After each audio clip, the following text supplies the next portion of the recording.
The howling wind. The wind was a living beast, a hungry wolf gnawing at the very timbers of Alara's cabin.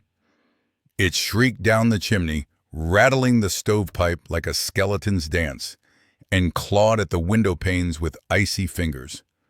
Snow, fine as dust, found its way through every crack and crevice, dusting the rough-hewn floorboards and settling on the collection of dried herbs hanging from the rafters.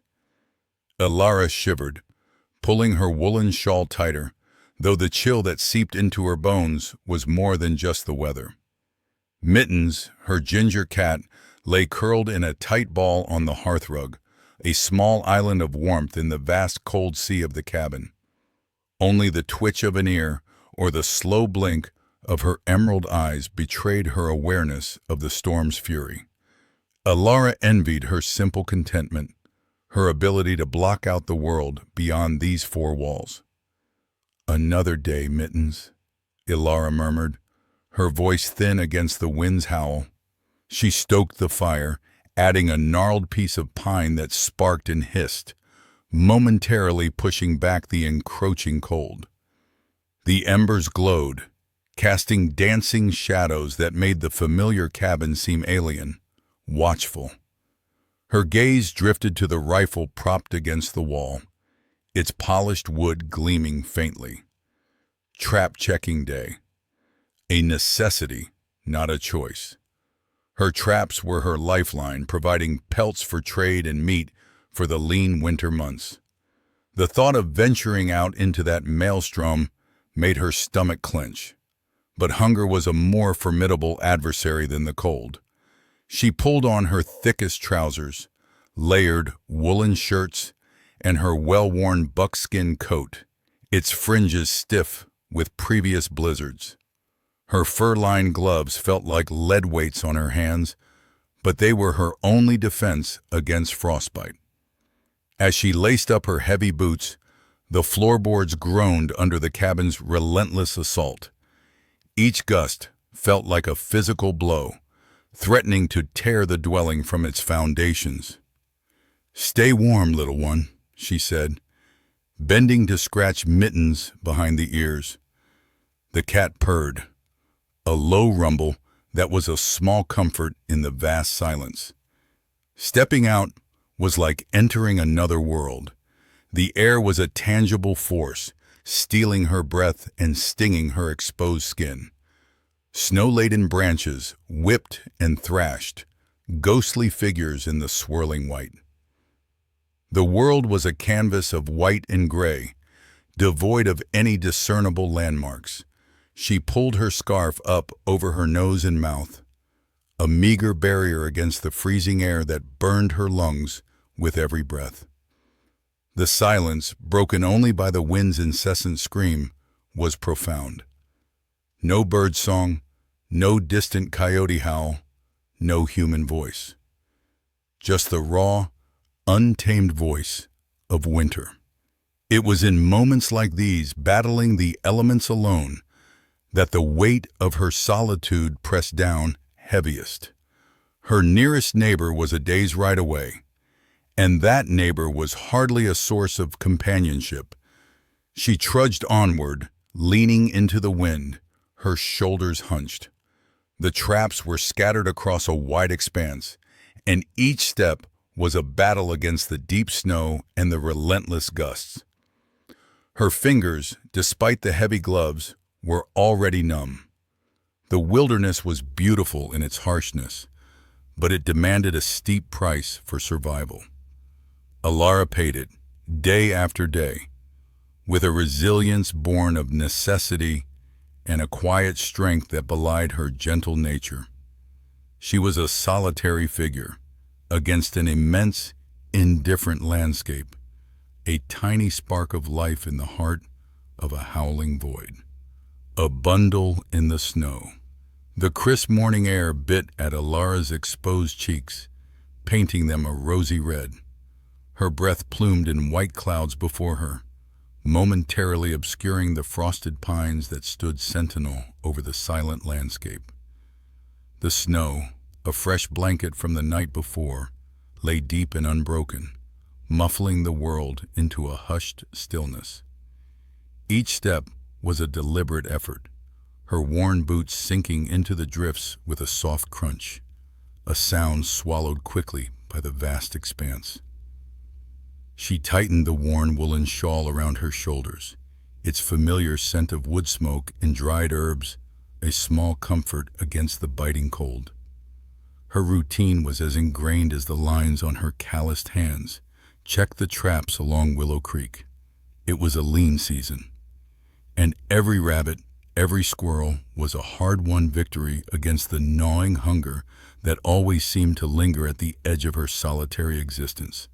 Her eyes, sharp and accustomed to spotting the slightest disturbance in the wilderness, scanned the familiar path. As she neared the frozen serpentine of the creek, a darker anomaly snagged her attention. Not a fallen branch, not a clump of frozen earth. It was a shape nestled against a drift of snow near a tangle of bare willow branches, distinctly out of place. Her brow furrowed with curiosity, then a prickle of unease. A hunter's discarded pack, perhaps, but it seemed too small, too soft. She altered her course, her heart beginning a slow, heavy thump against her ribs. The closer she got, the more defined the shape became. It was a bundle, tightly wrapped in what looked like dark, patterned fabric, contrasting starkly with the white snow. A strange, almost primal instinct urged her forward, overriding the logical part of her brain that whispered of caution in an unforgiving land. Reaching the spot, Alara knelt, the cold seeping through the knees of her trousers. Her gloved hand trembled slightly as she reached out, a flicker of apprehension mixed with morbid curiosity. The fabric was rough, not the coarse wool she was used to, but something woven tightly, perhaps dyed with natural pigments. As her fingers brushed against it, a faint, almost imperceptible sound reached her ears. A whimper. So fragile, it could have been a trick of the wind. Her breath hitched. She pushed back a corner of the cloth, her eyes widening in disbelief. Nested within the layers, tiny and utterly vulnerable, was an infant. Its face, a delicate canvas of pale skin, was tinged with blue, its minuscule fists clenched. A faint, shuddering breath escaped its lips, a desperate testament to life clinging to the precipice of oblivion. The cold had numbed it, rendering it silent save for that single, heartbreaking whimper. A wave of shock, stark and cold as the snow around them, washed over Alara. A baby. Here, abandoned. Her mind reeled, grappling with the impossible reality. Her heart, once heavy with routine, now beat a frantic drum. This was no rabbit for her stew pot, no fur for trade. This was life, raw and fragile, thrust into her solitary world, and it was desperately, terrifyingly cold, warmth by the fire. Alara burst through the cabin door, the icy wind momentarily swirling inside before she slammed it shut with her heel. Her breath plumed in the frigid air, but her focus was entirely on the bundle clutched against her chest. The infant, a tiny, silent weight, felt unnaturally cold, even through the layers of her worn woolen cloak. Her heart hammered a frantic rhythm against her ribs, a counterpoint to the rush of adrenaline still coursing through her veins. She moved with an urgency born of instinct, heading straight for the stone hearth where a meager fire still smoldered.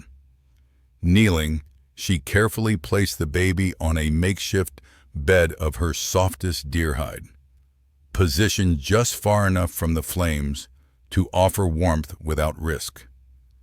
The crackle and hiss of the kindling she quickly added seemed impossibly loud in the small cabin, a stark contrast to the baby's utter stillness.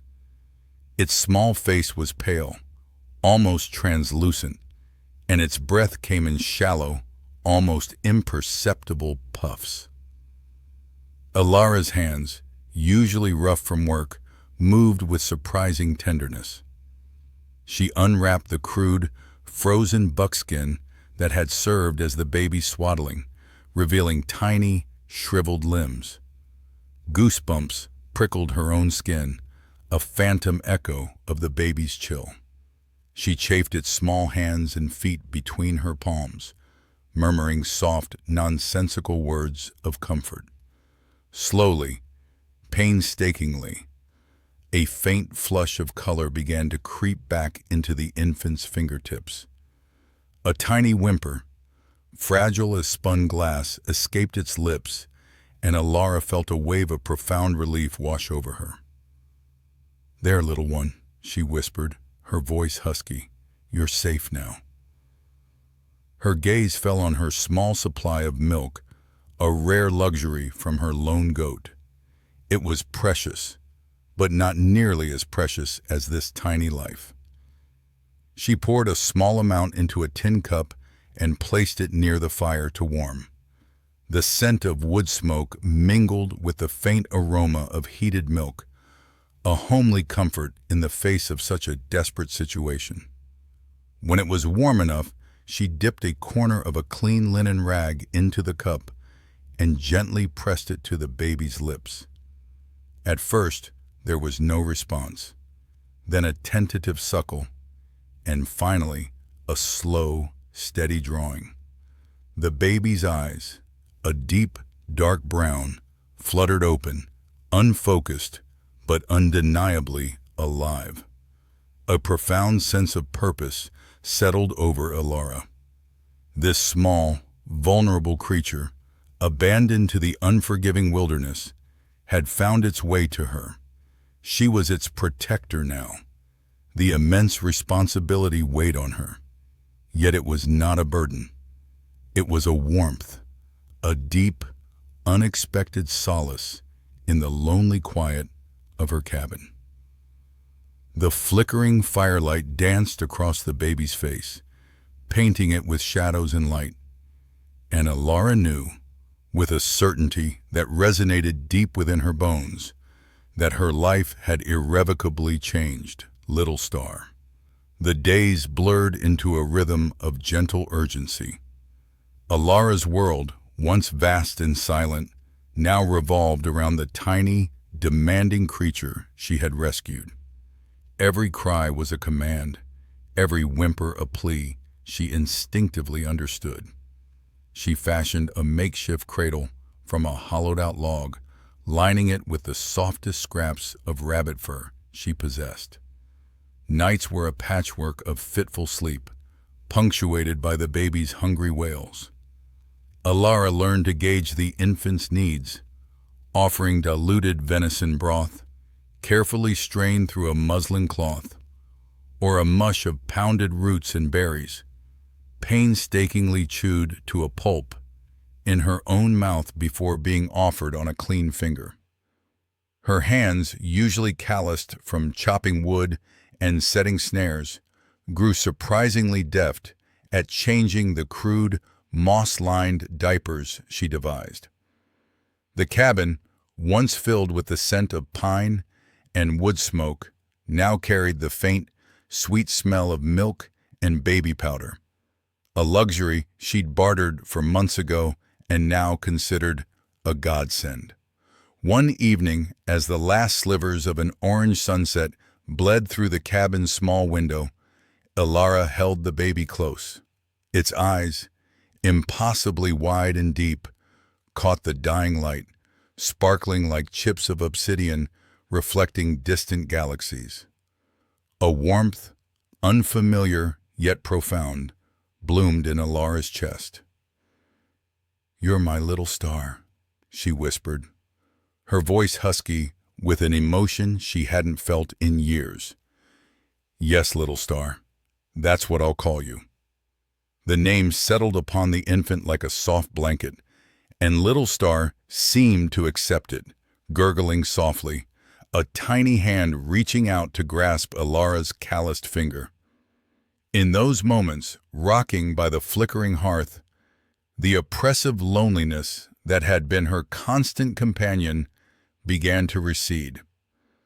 Little Star filled the cabin, not just with its cries and babbling, but with a presence that warmed the very air.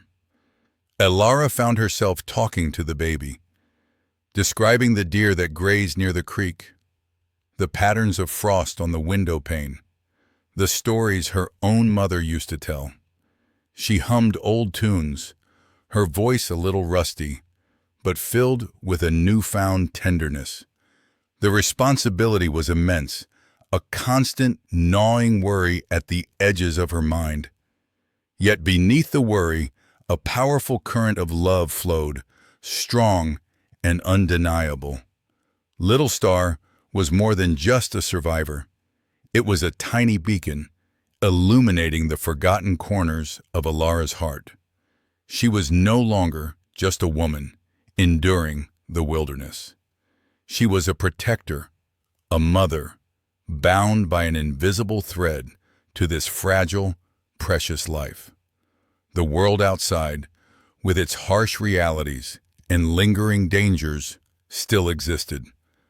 But within the walls of her small cabin, Ilara had found a new, luminous purpose. Shadows in the trees. The cabin was quiet, save for the gentle crackle of the embers in the hearth and the soft, rhythmic breathing of Little Star. Ilara stood by the window, her gaze lost in the vast expanse of the twilight prairie. The last vestiges of sunset bled from the western sky, painting the clouds in bruised purples and fiery oranges that slowly faded into a deep, star-dusted navy. A faint breeze whispered through the tall grasses, carrying the scent of pine and damp earth. She clutched the rough wooden frame, her fingers tracing the faint lines etched by time and weather. Little Star was nestled in the makeshift cradle beside her bed, a tiny bundle of warmth and innocence. Ilara had checked on the infant moments ago, marveling at the peaceful slumber, a stark contrast to the terror of their first meeting. The memory of finding the baby in the snow, a tiny, helpless creature abandoned to the elements, still sent a shiver down her spine. Now, the infant's presence filled the cabin with a fragile hope, a quiet promise in a harsh land. As her eyes scanned the horizon, a prickle of unease began to creep up her spine. The distant tree line, usually a comforting blur of dark green against the lighter prairie, seemed to hold an unnatural stillness. Then she saw it. Not a trick of the fading light, not a shadow cast by a passing cloud, but movement. Dark, indistinct shapes, low to the ground, threading silently through the sparse pines. Her breath hitched in her throat. Her heart, which moments before had been beating a steady rhythm of peace, now began to hammer against her ribs, a frantic drum in the quiet cabin. She squinted, straining her eyes against the encroaching darkness. They were too far to make out details, but their posture, their stealthy advance, spoke volumes. This was not a herd of deer, nor a lone wolf on the hunt. A cold dread coiled in her stomach. She knew with a sickening certainty that bypassed reason and went straight to instinct what they were: Comanche. The very word sent a jolt of ice through her veins. They moved with an almost ethereal grace, blending into the deepening shadows, but their intent, even from this distance, felt palpable and menacing. Her world, which had just begun to regain a semblance of order, was about to be violently upended. The fragile peace was shattered, replaced by the chilling certainty of impending danger, surrounded. The first shadow that fell across her window pane wasn't from a passing cloud. Alara, stirring stew over the crackling hearth, felt an instinctive prickle of unease. It was too dense, too sudden for the late afternoon sun. She glanced up, her spoon suspended mid-air, and saw a figure silhouetted against the fading light, still and unmoving. Her heart gave a single, hard thump against her ribs. Then another shadow joined the first, and another, until the entire perimeter of her small cabin was ringed. They moved with a predatory grace, appearing from the dense pine forest as if conjured from the very air. Silent, utterly silent. Alara clutched the wooden spoon so tightly, her knuckles whitened. Little Star, nestled in a makeshift cradle by the fire, stirred slightly, letting out a soft whimper. The sound was swallowed by the sudden, profound quiet that had descended upon the clearing. Fear, cold and sharp, pierced through Alara. It was a primal fear, deeper than any she had known before, for it spoke of an insurmountable threat. She snatched up Little Star, cradling the infant tightly against her chest, her arms a trembling shield.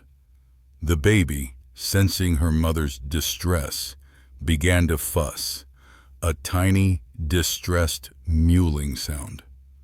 Alara pressed a kiss to the soft crown of the infant's head, whispering assurances she herself didn't believe. Through the gaps in her rough-hewn curtains, she could make out their faces now, stern, impassive, painted with markings that spoke of tribal affiliation and purpose.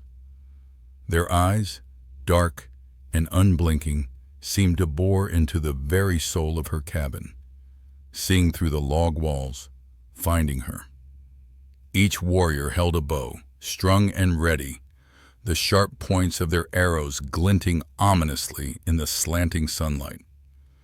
There was no aggression in their stance, no immediate charge, but the sheer, unwavering stillness of their presence was far more terrifying. It spoke of a calculated approach, of an unyielding resolve. She backed away from the window, pressing herself against the wall, her breath catching in her throat. The cabin, usually her sanctuary, suddenly felt like a flimsy cage. Every creak of the logs, every rustle of leaves outside was amplified into a thunderous declaration of their proximity. She could feel their eyes on her, even through the thick timber. They had found her. They had found Little Star. The unspoken question hung heavy in the air, a suffocating blanket. What would they do? Her mind raced, searching for an escape, a hidden path, a way to reason. But there was only the impenetrable wall of their silent vigil. The chief's question, the unified stare of the Comanche warriors bore down on Alara, an almost physical weight from all directions. The air, already sharp with winter's lingering grip, seemed to grow even colder. Her heart thrummed in frantic rhythm against her ribs, a stark counterpoint to the sudden hush that had fallen over the clearing. Then, a figure detached himself from the silent rank of men. Taller than the rest, with shoulders that spoke of immense power and a countenance weathered by seasons, he moved with unhurried dignity. His war paint, a stark geometry of black and red, only deepened the gravity in his dark, appraising eyes. This was Chief Gray Eagle, a name she'd heard breathed in hushed whispers by the rare trapper bold enough to venture this far into their lands. He halted a few paces from her, his gaze an unwavering anchor fixed solely on her. There was no rage in his expression, Not yet, but an intense, unyielding scrutiny that felt more penetrating than any explicit threat. He drew a slow, deliberate breath, and then his voice, deep and resonant as a canyon's echo, cleaved through the tension. "Woman of the pale skin, where is the child?" The words hung in the frigid air, embodying the very question she had both anticipated and dreaded. A shiver, colder than the biting wind, traced a path down Ilara's spine. Her mind became a tempest of fear, instinct, and a stubborn refusal to be cowed. She could lie, feign ignorance, attempt to buy herself precious moments. Yet looking into the chief's profound eyes, she understood deception would only ignite their suspicion, perhaps sealing her fate. A Comanche infant was not a secret easily kept, nor its absence readily explained away. A different kind of resolve, cold and hard, settled within her. Fear was a bitter draught on her tongue, but a fiercer emotion, a protectiveness born of that tiny, fragile life in her cabin, began to assert itself. She would not cower. She would not betray the unconscious trust that the infant had bestowed upon her. Straightening her shoulders, she met Chief Gray Eagle's gaze with a bravery she hadn't known she possessed. The humble cabin, with its warm hearth and the swaddled bundle within, suddenly felt like a bastion she was sworn to defend. "The child," Ilara began, her voice steady despite the tremor in her knees, "is safe. It is inside my home, Chief Gray Eagle." Her hand instinctively rose, indicating the sturdy log walls behind her. The declaration, simple and unadorned, offered no explanation, no plea, only the stark truth. It was a gamble, a laying down of cards, and she braced herself for the warrior's reaction. The ensuing silence was absolute, broken only by the faint scuttling of dry leaves underfoot. The chief's expression remained an enigma, but a fleeting flicker, a subtle tightening around his eyes, suggested her answer had not been what he anticipated, a mother's love. The heavy knock reverberated through Ilara's small cabin, a sound that had been a silent dread for days. She took a deep, steadying breath, her fingers tightening slightly around the warm bundle in her arms. This was it. There was no more hiding, no more delaying the inevitable. With a silent prayer for strength, she walked to the door, the well-worn floorboards creaking softly beneath her boots. Drawing the latch, Ilara pulled the door inward, revealing the formidable line of warriors. Their faces, etched with the harsh realities of the plains, were impassive, their gazes sharp as winter wind. Foremost among them stood Chief Gray Eagle, his eyes, like polished obsidian, fixed upon her. Ilara did not flinch. Instead, she adjusted the blanket in her arms, revealing Little Star. The infant, swaddled in soft, clean linen, was a picture of serene contentment. His tiny chest rose and fell rhythmically, his cheeks rosy with warmth, and his dark eyes, wide and curious, blinked up at the unfamiliar faces. A small, contented sigh escaped him, a whisper of peace in the tense air. The warriors' collective gaze fell upon the child. They saw not the gaunt, frost-bitten infant of their memories, but a thriving, healthy babe. The evidence of careful, loving attention was undeniable. The freshly washed hair, the plumpness returning to his limbs, the vibrant glow of health radiating from his small form. A flicker, almost imperceptible, passed through Chief Gray Eagle's eyes.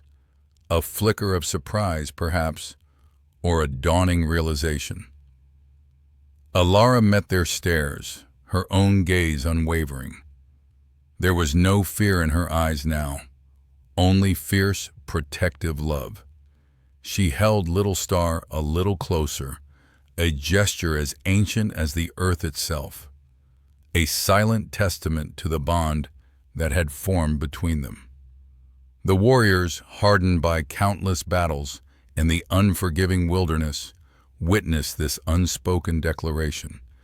They saw the tender curve of Alara's lips as she glanced down at the child, the gentle sway of her body as she cradled him, the unwavering devotion that shone brighter than any hearth fire. The initial suspicion, the unspoken accusation in their stance, began to soften, imperceptibly at first, then with a growing certainty. They were men who understood the sacredness of family, the profound power of a mother's care. They saw not a kidnapper, but a protector. Chief Gray Eagle's gaze lingered on Little Star, then shifted back to Alara, a silent acknowledgement passing between them. The air, heavy moments before, now held a different weight, that of understanding, perhaps even respect. Alara felt a tremor of relief, knowing that for this moment at least, Little Star was safe, wrapped not just in blankets, but in the undeniable truth of a love that defied tribal lines and wild frontiers. The wind rustled through the nearby pines, the only sound breaking the profound silence. No threats were uttered, no demands made. The mere sight of Little Star, vibrant and alive, had spoken volumes, the gift of peace. The crisp morning air, redolent with pine and damp earth, enveloped Alara as she finalized provisions for their journey. Under Chief Gray Eagle's unwavering gaze, she secured Little Star, now a bundled deerskin cocoon, into her cradleboard. The infant lacked for nothing: warm clothing, a small pouch of Alara's dried berries, and a strip of her softest linen for comfort. As Alara rose, brushing a stray wisp of hair from her face, her eyes met the chief's. A subtle shift, a faint softening around his dark, observant eyes, hinted at emotions beneath his stoic facade. He nodded slowly, an almost imperceptible smile touching his lips, a profound, wordless acknowledgement. Moving with quiet dignity, Chief Gray Eagle reached into a saddlebag held by one of his warriors and drew forth a folded object. As he unfurled it, a soft gasp escaped Alara. It was a blanket unlike any she had ever seen, a tapestry of ochre, indigo, and cream, depicting soaring eagles and jagged mountain peaks. Its wool, incredibly soft like spun mist, carried the faint, earthy scent of herbs. "For you, woman who nurtures the smallest," Chief Gray Eagle rumbled, his voice a low current. "A gift from the people. It carries the warmth of our fires, the strength of our mountains. May it bring you peace." He extended the blanket. Alara hesitated, overcome by the unexpected generosity. This was more than mere fabric. It was a testament of respect, of gratitude from a man who might well have been wary, even hostile. Her fingers trembled slightly as they brushed the soft wool. "Thank you, Chief," she managed, her voice thick with emotion. "It's exquisite. I will treasure it always." She clutched the substantial weight, its unexpected comfort, a tangible link to the fleeting bond forged in the silent, snow-covered cabin. Soon, the warriors were mounted. Little Star, still serene in her cradleboard, was secured to a powerful mare, watched over by a young woman warrior whose face held quiet resolve. Chief Gray Eagle took his place at the head of the small column. His final glance at Alara held a complex blend of solemnity and newfound regard. Then, with a soft thud of hooves on the damp earth, they began to move. Alara stood at the edge of her cabin clearing, the blanket clutched tightly, watching them recede. The sun, now higher, glinted off distant peaks as the small band, with Little Star nestled amongst them, dissolved into the dense tree line. A profound sadness washed over her, a loneliness sharper than she'd anticipated. The cabin would feel impossibly hushed now. No more soft cooing, no tiny fingers grasping hers. Yet amidst the ache, a different sensation began to blossom. A gentle, pervasive peace. She had done what was right, protected a child, ensured its return to its own. The chill of fear that had gripped her for days slowly receded, replaced by the quiet warmth of knowing she had made a difference. The blanket felt heavy, a comforting weight, a silent testament to a journey shared and a life saved.